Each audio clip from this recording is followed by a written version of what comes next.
De verdade. Tá gravando já? Então tá bom. Quer participar, Tami? Quer vir aqui?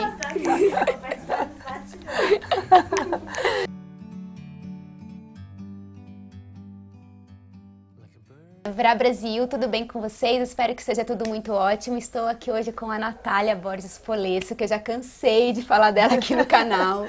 E eu estou muito feliz que ela está aqui, muito obrigada. Obrigada, Priscila. A Natália está aqui em São Paulo porque amanhã, quer dizer, no nosso tempo de agora é amanhã, ela vai lançar o livro dela aqui em São Paulo, na Livraria da Travessa, né, em Pinheiros. Eu já fiz uma resenha sobre o Controle aqui, que é o primeiro romance da Natália. Para quem quiser assistir essa resenha, que eu não gosto de chamar de resenha, uma não resenha. Uma experiência de leitura. Eu vou deixar aqui na descrição do vídeo para vocês poderem assistir. E pra gente começar, eu queria que você falasse um pouquinho de você. Quem é a Natália, escritora? Nossa. Bem brevemente, para as pessoas que não te conhecem terem o prazer de te conhecer. Pergunta difícil. É difícil. Quem é a Natália, escritora? Bom, a Natália... Sabe que a Natália, escritora, uma vez eu fiz essa pergunta em 2010.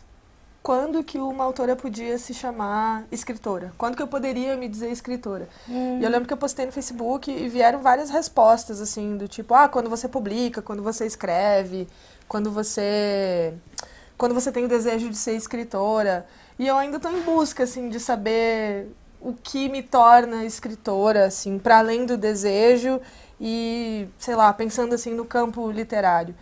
Mas a Natália, escritora, ela começou a escrever muito cedo. Eu acho que antes de começar a escrever, eu fui uma ouvinte de histórias. Eu ouvia muitas histórias da minha avó. Acho que antes de escrever, teve essa coisa do contar histórias, assim, que pra mim fica muito forte na memória. Mas eu sempre gostei muito de escrever, assim, escrevia poeminhas quando eu era adolescente, ou mesmo antes, assim, sei lá, me lembro de escrever poemas na 4ª, 5ª série, de gostar de Drummond. Sei lá, acho que desde esse tempo vem me construindo, assim, como escritora. Pensando. Você falou isso de, quando que a gente começa a se chamar de escritora? Eu sempre tive essa sensação com o meu atriz, sabe? Eu tinha dificuldade de falar, eu sou atriz, porque quando que você é atriz? Quando você se forma, quando você faz a primeira peça profissional, é difícil. Quando alguém te aplaude. Só que aí eu cheguei à conclusão, agora mais velha, que esse lance de a gente ser ou não ser alguma coisa, só é com a gente isso, né? Assim, acho que é com a gente esse acordo, né? Sim, eu acho que também é uma espécie de devir, né? A gente vai se transformando, se compreendendo, escritor, artista, artista, assim, amplamente, né?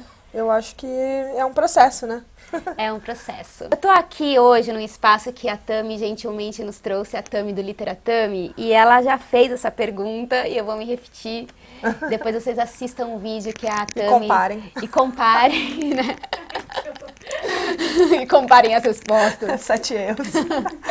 Eu gostaria muito de saber um pouquinho, pensando no Controle, que é o seu livro de agora, como que foi o processo de escrita dele, como que ele surgiu, se foi por encomenda, se já existia algum suspiro dele no ar aí, como que foi tudo isso? Não existia nenhum suspiro dele no ar.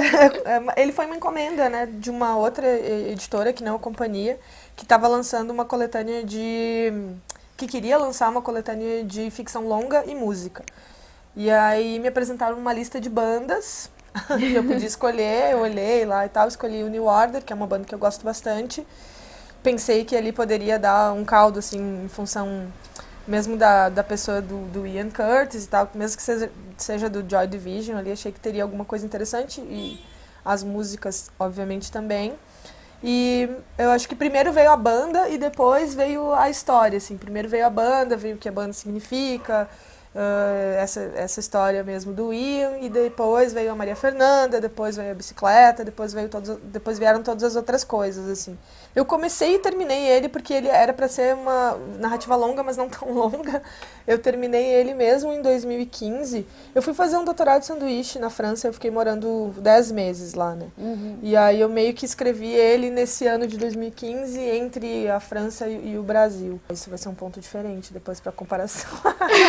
Não é uma comparação, é um complemento. Um complemento. Boa.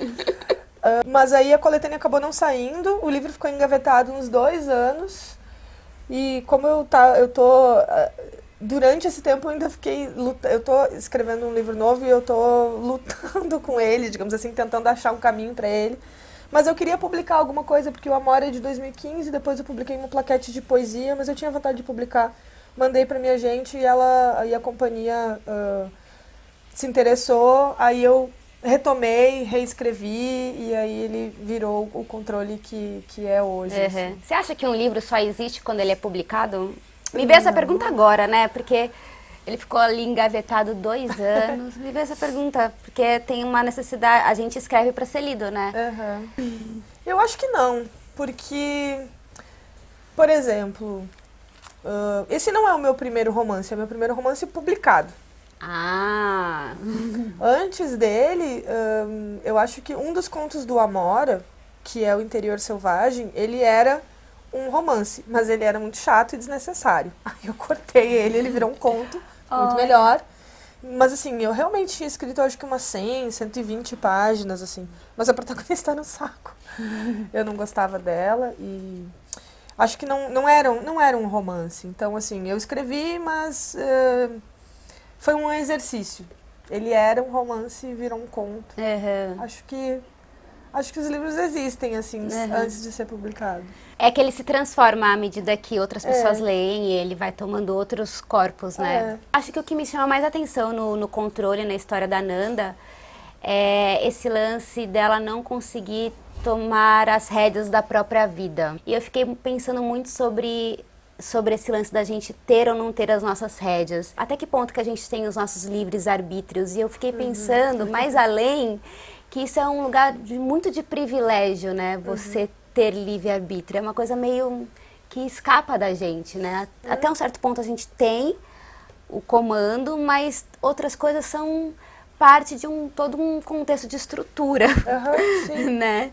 E no caso da Nanda, ela acaba sendo acometida pela epilepsia e tal, e aí ela começa a ser super protegida e isso reverbera em muitas questões para ela na vida dela. Mas eu vou perguntar uma outra coisa para você por conta dessa introdução. Você acha que é possível mesmo a gente ter total controle das rédeas das nossas vidas?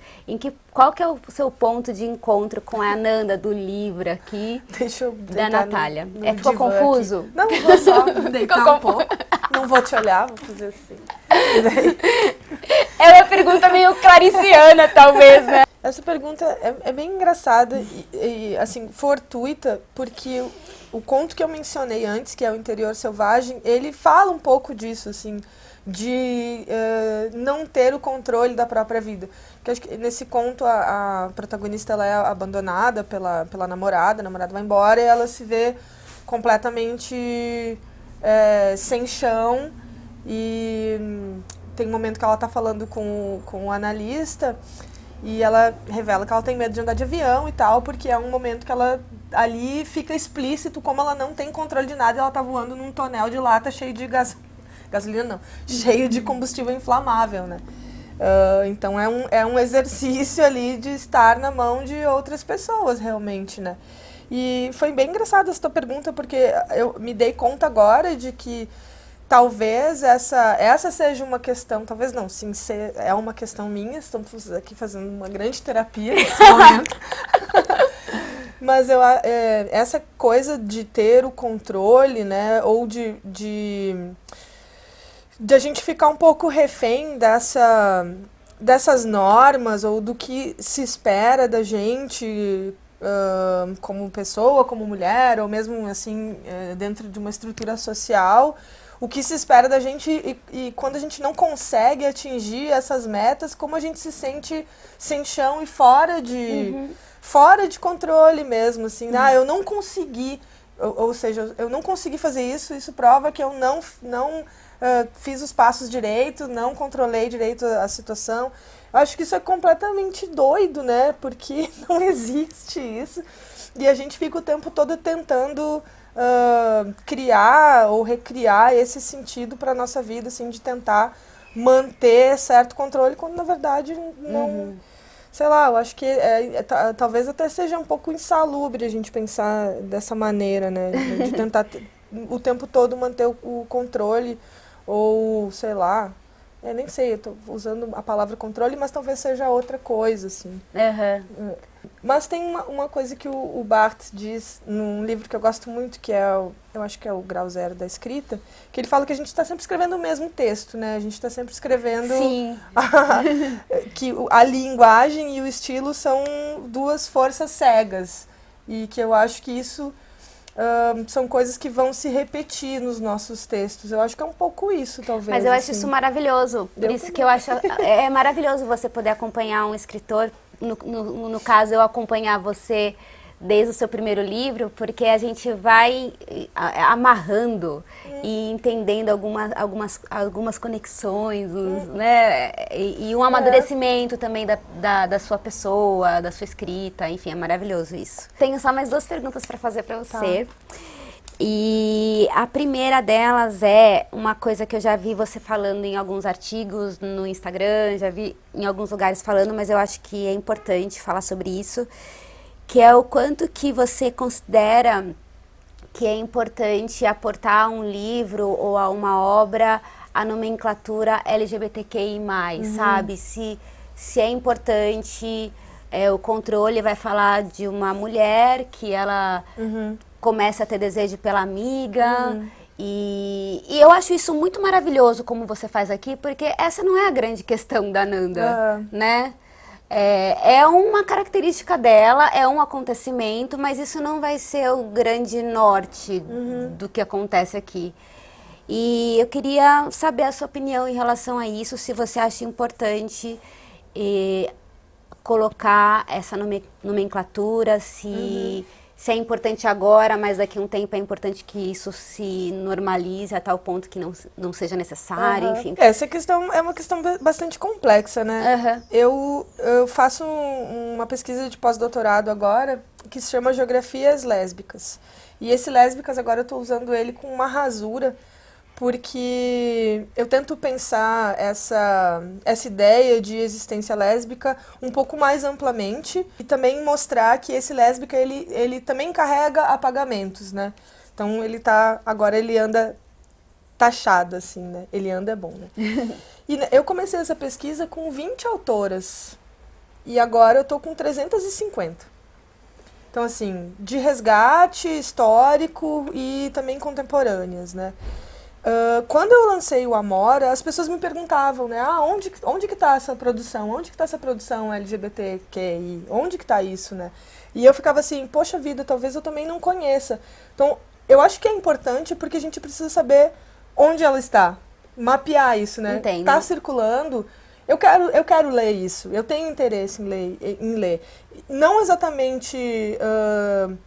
talvez não pela recepção, assim, eu não gosto de usar a palavra temática, talvez não pela recepção, pode ser pelo protagonismo, né, de alguma personagem que seja LGBT, mas também pode ser apenas por autoria e para ver o que essas autoras ou autores que são LGBT estão produzindo hoje. Então, eu acho que é importante, sim, saber onde essa produção está, sobre o que nós estamos falando, qual que é o interesse. Para mim é importante isso e é politicamente importante, ainda mais neste momento, né, atual que estamos, que isso venha a público e que isso seja algo lido por todos, que isso possa atingir o interesse de todos.